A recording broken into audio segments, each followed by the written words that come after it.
آپ سے ایک سوال کرتے ہیں، یہ ختم بخاری کیا کبھی رسول اللہ نے کیا؟ حضور کے کسی صحابی نے کیا؟ وہ فضول خرچی نہیں ہے، اس کے لیے کتنے خرچے ہوتے ہیں، یہاں سے مولوی آ رہے، وہاں سے آ رہے، وہاں سے آ رہے، اور بات کیا ہے؟ آگے کے 10-15 صفحات پڑھا دیے، اخیر کے 10-15 صفحات پڑھا دیے، ہو گئی ختم بخاری۔ ختم بخاری میں بھی چیٹنگ کرتے ہو، اور اس کے بعد جو کہتے ہو کہ ختم بخاری ختم بخاری، ارے سنو، ختم بخاری شریف کرنے والوں، جہاں ختم بخاری رسول اللہ، جہاں فاتحہ جو امام جعفر صادق کی رسول اللہ نے نہیں کیا ہے، تو ختم بخاری بھی حضور نے نہیں کیا ہے، تو پھر تم کس منہ سے کہتے ہو کہ ایسا اور ویسا؟ اور پھر تمہیں سوچنا چاہیے یہ کہتے ہوئے کہ حضور علیہ السلام نے کیا۔ ارے وہ امام جعفر صادق حضور کے وصال کے 70 سال کے بعد پیدا ہوئے، تب حضور ان کے نام سے فاتحہ کریں گے؟ البتہ ایصال ثواب کا ثبوت جو ہے وہ حدیث میں دے دیا گیا ہے، اس لیے ہمیں چاہیے کہ ہم کسی کے کہنے میں نہ آئیں، لیکن ساتھ ہی ساتھ چونکہ ہم سنی ہے اور ہم ہر صحابی کو مانتے ہیں، اس لیے میری آپ سے گزارش ہے کہ 22 رجب کو جب آپ فاتحہ دلائے، امام جعفر صادق کے ساتھ ساتھ حضرت امیر معاویہ کا نام بھی اس میں شامل کر لے، کیونکہ حضرت امیر معاویہ رضی اللہ تعالیٰ کا وصال 22 رجب کو ہوا ہے۔ تو یہ فرق سب سے بڑا فرق ہے، رافضی امیر معاویہ کو کافر کہتے، گالی دیتے، اور ہم سنی امام جعفر صادق کے ساتھ حضرت امیر معاویہ کے نام کی فاتحہ بھی اس میں شامل کرتے ہیں۔ حضرت امیر معاویہ وہ ہیں، آپ یاد رکھیں، ہم اہل بیت کا بہت احترام کرتے ہیں، لیکن احترام کا مطلب معاذ اللہ کبھی یہ نہ لینا کہ تم صحابہ کو گالیاں دینے لگو۔ امیر معاویہ وہ صحابی ہیں، جب دنیا سے جانے لگے تو آپ نے اپنے گھر والوں کو نصیحت فرمائی کہ اے لوگو، وہ پلیت تو نہیں تھا نصیحت کے وقت، وہ وہاں تھا بھی نہیں، یزید کو نصیحت نہیں کی، گھر والوں کو کی۔ تو آپ فرماتے ہیں جب میرا انتقال ہو جائے تو میں نے اپنی نجات کے لیے کچھ سامان اکٹھا کیا ہے۔ دیکھو یہ حضرت امیر معاویہ کا عشق رسول، کہتے ہیں کہ میں نے اپنی نجات کے لیے کچھ سامان اکٹھا کیا ہے۔ لوگوں نے کہا کیا؟ کہا حضور علیہ السلام نے ایک مرتبہ میرے سامنے ناخن تراشے تھے، تو میں نے وہ حضور کے ناخن لے لیے تھے، اور حضور کے موئے مبارک میں نے لے لیے تھے، تو جب میرا انتقال ہو جائے تو یہ ناخن، یہ موئے مبارک شریف میری زبان اٹھانا اور زبان کے نیچے رکھ دینا، قیامت کے دن اللہ مجھ سے پوچھے گا معاویہ کیا لایا ہے، عرض کر دوں گا تیرے حبیب کے ناخن کے تراشے لایا، وہی میرے لیے نجات کا ذریعہ ہو جائے گا۔ اور حضرت امیر معاویہ سے یہ ثبوت بھی مل گیا کہ قبر کے اندر تبرکات رکھنا یہ صحابہ کی سنت ہے، یہ صحابہ کا طریقہ ہے۔ بات یاد آتی، بس اختتام پہ عرض کروں، اللہ نے میرے امام جعفر صادق کو کیا شان عطا کی ہے۔ ایک شخص حج کو جاتا ہے اور جاتے جاتے کہتا ہے امام، بس اختتام اسی پر، امام جعفر صادق کون ہے ذرا یاد کر لو اسے، ذہن میں بٹھا لو اسے، چھوڑنا نہیں دامن۔ سنیو اپنا مقدر کتنا عظیم ہے، کتنا عظیم ہے۔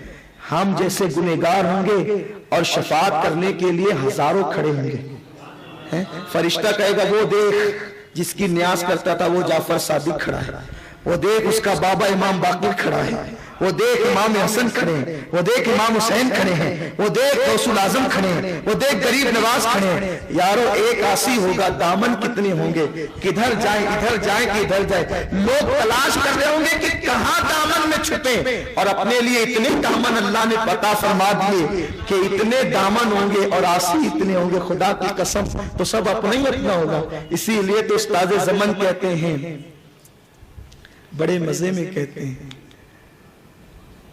کہ غلام ان کی عنایت سے چین میں ہوں گے، ہم غلام ان کی عنایت سے چین میں ہوں گے، عدو حضور کا آفت میں مبتلا ہوگا۔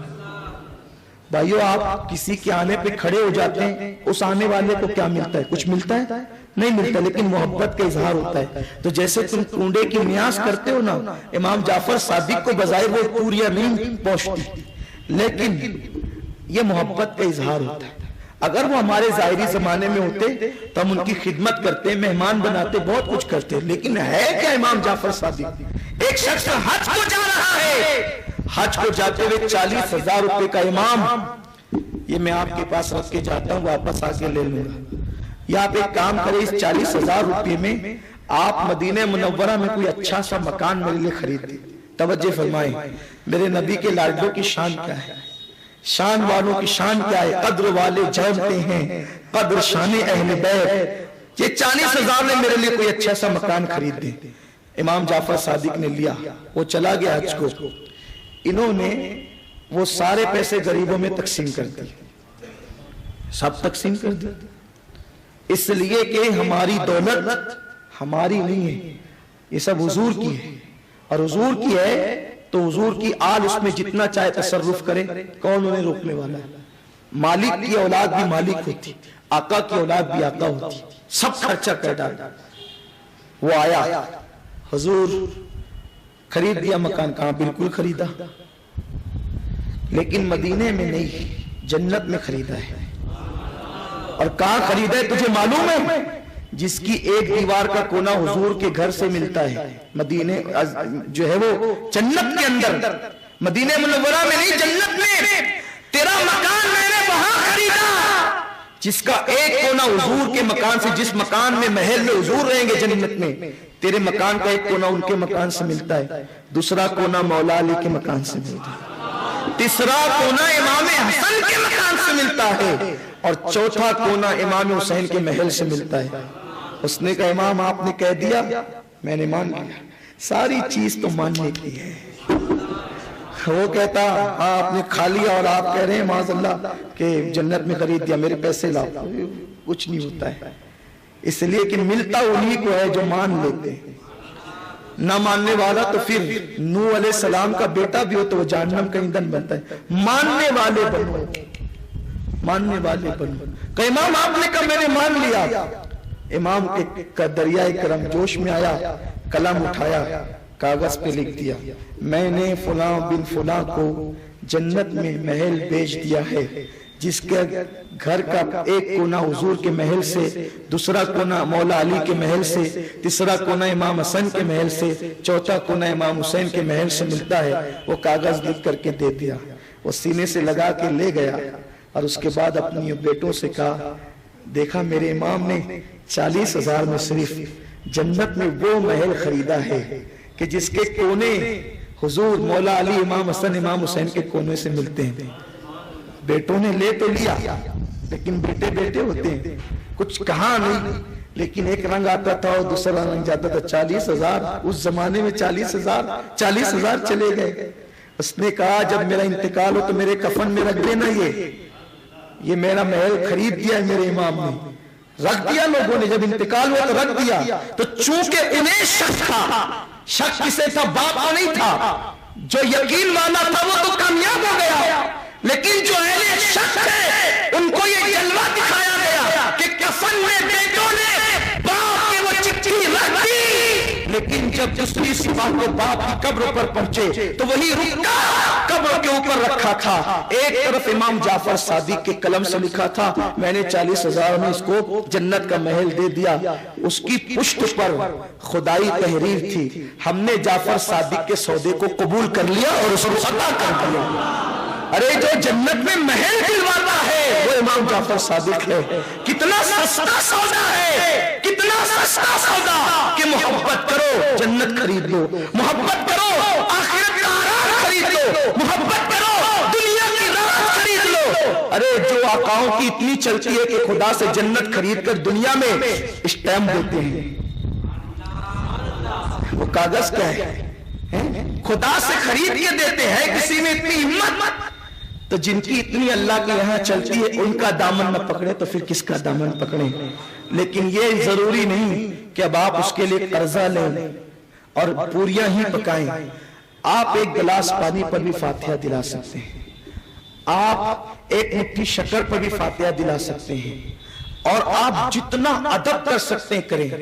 کچھ لوگوں کو اس پہ بھی اعتراض ہے، یہ جو ہاتھ مخصوص مقام پہ دھلتے ہیں یہ نہیں ہونا چاہیے، میں اس سے متفق نہیں، میں کہتا ہوں بالکل ہونا چاہیے، میں کہتا ہوں بالکل ہونا چاہیے، اور یہ صرف امام جعفر صادق کی نیاز پر ہی نہیں، یہ غوث پاک کی نیاز پہ بھی ہونا چاہیے، یہ غریب نواز کی نیاز پہ بھی ہونا چاہیے، یہ ہر ولی کی نیاز پہ ہونا چاہیے، اور خاص طور پہ اہل بیت میں جو اولیاء ہیں ان کی نیاز پر خاص طور پہ ہونا چاہیے۔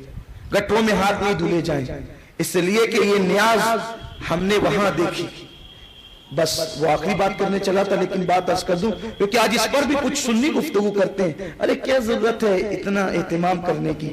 نادانی اہتمام بھی ادب کی علامت ہے، یہ اہتمام بھی ادب کی علامت ہے۔ کیا تمہیں نہیں پتا؟ ایک بزرگ سے پوچھا گیا، لوگ مدینہ شریف جاتے ہیں تو جوتے اتار دیتے، سواری پر نہیں بیٹھتے، پیدل چلتے ہیں، تو انہوں نے پوچھا وہ کس نیت سے کرتے؟ کہا ادب کی وجہ سے۔ کہا ادب کا تو حکم ہی دیا گیا ہے، اللہ نے ادب کا حکم دیا، بس ادب کرو، اب کس طرح کرو یہ تمہارے ایمان کو چھوڑ دیا، تم جتنے ایمان والے ہوں گے اس شان سے ادب کرو گے۔ تو اہتمام تو بالکل ہونا چاہیے، بالکل کریں اہتمام، تاکہ تمہارے بچوں کے دل میں اس ادب کے جو ہے وہ جوہر موجود ہوں۔ بس جاتے جاتے آخری بات کر رہا تھا، ایک آخری بات اور سن لیں۔ ایک مرتبہ سرکار غوث پاک کی نام کی فاتحہ ہوئی سیدی اعلیٰ حضرت کی خانقاہ۔ امام احمد رضا اس عالم دین، اس اللہ کے ولی کا نام ہے جس کو ہم نے پوری زندگی میں کوئی کام بغیر دلیل کے کرتے نہیں دیکھا۔ فاتحہ ہوئی کس کی؟ سرکار غوث الاعظم دستگیر کی۔ اعلیٰ حضرت کے یہاں بڑے عجیب معاملات تھے، جب فاتحہ ہوتی کوئی چیز تقسیم ہوتی اور اس کے اندر سادات ہوتے تو سادات کو ڈبل دیا جاتا اور غیر سادات کو ایک دیا جاتا۔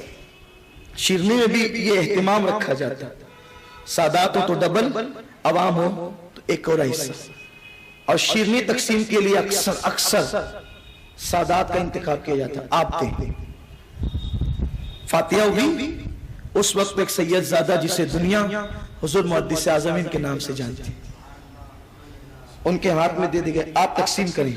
وہ تقسیم کر رہے تھے، قاسم نعمت کا بیٹا تقسیم کر رہا ہے، تقسیم کرنے کا ان کسی اور کسے، قاسم نعمت کا بیٹا تقسیم کر رہا ہے، لیکن تقسیم کرتے کرتے لینے والے سے کوئی بے احتیاطی ہوئی اور ایک ذرہ برابر کوئی چیز جو نیاز شریف جس پہ غوث پاک کی فاتحہ ہوئی تھی وہ زمین پہ گر گئی۔ اعلیٰ حضرت سرکار چارپائی پر یا کسی پلنگ پر بیٹھے ہوئے تھے، اٹھ کر کھڑے ہوئے۔ کون کھڑے ہوا ہے؟ وقت کا مجدد جو اتنا سخت ہے شریعت کے معاملے میں کہ اپنے بیگانے کسی کی رعایت نہیں کرتا، بغیر دلیل کے کوئی کام نہیں کرتا، کسی کی تائید نہیں کرتا۔ اٹھ کر کھڑے ہوئے، بے وقت بے موقع اٹھ کے کھڑے ہونا لوگوں کے لیے تعجب خیز تھا۔ اٹھ کر کھڑے ہو گئے، پوری محفل کھڑی ہو گئی، ابھی پوری شیرنی تقسیم نہیں ہوئی، اور اصول یہ تھا کہ شیرنی تقسیم ہونے کے بعد اٹھ کر کھڑے ہوتے تھے۔ آج شیرنی تقسیم ابھی مکمل ختم نہیں ہوئی، اٹھ کر کھڑے ہو گئے۔ وہ کھڑے ہوئے تو سب کھڑے ہو گئے، آپ اپنی جگہ سے چلے، ایک مقام پر گھٹنوں کے بل بیٹھ گئے۔ جانتے ہیں، سمجھ گئے آپ میرا اشارہ؟ گھٹنے زمین پہ ٹیک دیے بیٹھ گئے، دونوں ہاتھ یوں رکھے، دونوں ہاتھ زمین پہ یوں رکھے۔ لوگ حیران ہیں، کچھ دکھتا نہیں یہ کیا ہو رہا ہے، لیکن اعلیٰ حضرت تو اعلیٰ حضرت تھے۔ اعلیٰ حضرت کو جو ان کے زمانے سے کے لوگوں سے جس چیز نے ممتاز کیا ہے ان کی یہی ادائیں ہیں۔ ورنہ نماز پڑھنے والے تو بہت تھے، کتابیں لکھنے والے بھی کم نہیں تھے، نعتیں لکھنے والے بھی کم نہیں تھے، لیکن وہ جو لکھتے تھے زندگی اس کی گواہی دیتی تھی۔ گھٹنے زمین پہ ٹیکے ہیں، ہاتھ زمین پہ ٹیکے ہیں، اور یوں سر جھکایا ہے وقت کے اس مجدد نے، تو تب لوگوں کی نظر پڑی کہ ایک ذرہ برابر شیرنی کا ٹکڑا زمین پہ گرا ہے، اسے زبان کی نوک پہ اٹھایا ہے، اور اٹھانے کے بعد پھر اپنی جگہ بیٹھے۔ لوگوں نے کہا یہ کام تو کسی کو سے بھی کروایا جا سکتا تھا، یا ہاتھ سے بھی اٹھایا جا سکتا تھا۔ میرے امام نے کہا یہ سب کچھ ہو سکتا تھا، لیکن نیاز جو میرے پیر غوث الاعظم کی تھی، اس لیے عقیدت کو گوارا نہیں تھا کہ یہ کسی اور کو کیا جائے، اس لیے ہم نے کر کے دکھایا ہے۔ اب آپ بتائیں، جب غوث پاک کے نیاز کی ہمارا مجدد اتنی تعظیم کرتا ہے تو امام جعفر صادق کے نیاز کی تعظیم ہونی چاہیے یا نہیں ہونی چاہیے؟ تو اس کا ادب اور احترام، اب یہی نہیں کہ صرف پوریاں ہو تو ہو، جلیبی ہو تو بھی، لڈو ہو تو جو بھی ہو، پانی ہو تو بھی ہو، اس لیے کہ ہماری جماعت کے ایک عالم دین اللہ تعالیٰ نے شفا دے مولانا منصور علی خان صاحب مدث اللہ علیہ فرماتے ہیں کہ لوگ جو ہے نا بغیر فاتحہ کے اگر حلوہ کھائیں اسے حلوہ کہتے ہیں، اور غوث پاک کے نام کی فاتحہ کا حلوہ کھائے تو اسے توشہ کہتے ہیں۔ بس فاتحہ ہو گئی، بدل گئی، تو ایٹم نہ دیکھا کرو، نام دیکھا کرو۔ ارے جن کے ناموں کی برکتوں سے جو ہے زندگیوں میں انقلاب پیدا ہوتا ہے، تو 22 تاریخ آ رہی ہے، آپ اس میں فاتحہ کا اہتمام کریں۔ میں جب یہ کہتا ہوں نا کہ فاتحہ دلاؤ، تو لوگ کہتے ہیں بھئی آخر اس فاتحہ میں راز کیا ہے کہ اتنا زور دے رہے ہیں آپ کہ فاتحہ دلاؤ فاتحہ دلاؤ، کیا یہ فرض ہے، کیا یہ واجب ہے؟ نہیں، فرض واجب نہیں ہے۔ میں اپنی قوم کو راحت میں دیکھنا چاہتا ہوں، سکون میں دیکھنا چاہتا ہوں، اور قوم کو سکون اس وقت ملتا ہے جب بلائیں بھاگتی ہے، اور بلائیں کب بھاگتی ہے؟ جب نبی کی آل کے نام پڑے جاتے ہیں تب بلائیں بھاگتی ہے۔ تو ہم